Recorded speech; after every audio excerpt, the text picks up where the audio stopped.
It's Thursday lunchtime in the New Shanghai restaurant in a Sydney suburb of Ashfield. As usual, dumplings are the most popular dish. The chefs make plenty of them.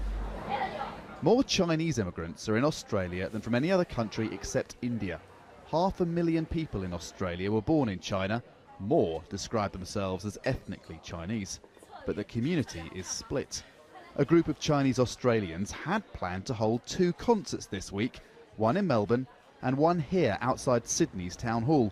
They were intended to commemorate and celebrate the life of Mao Zedong, a leader they consider the father of modern China.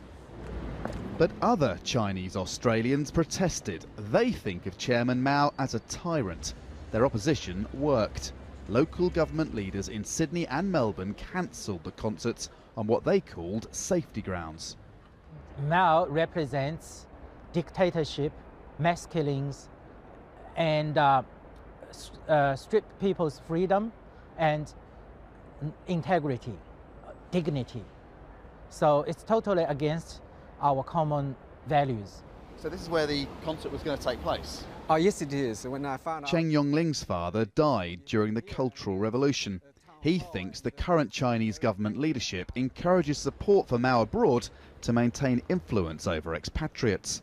That means they will permanently to control the Chinese community in Australia.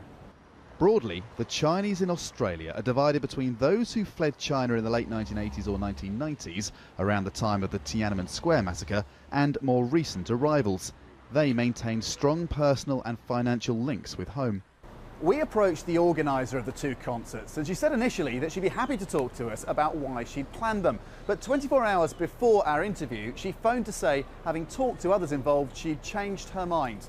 There were people, she said, who did not have peaceful hearts.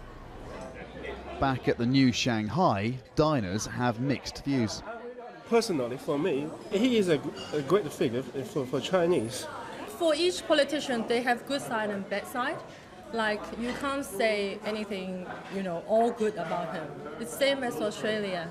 The cancellation of the concerts will mean the anniversary of Mao's death will pass largely unnoticed in Australia, but it's not expected to be the last time divisions in the Chinese expatriate community are exposed. Andrew Thomas, Al Jazeera, Sydney.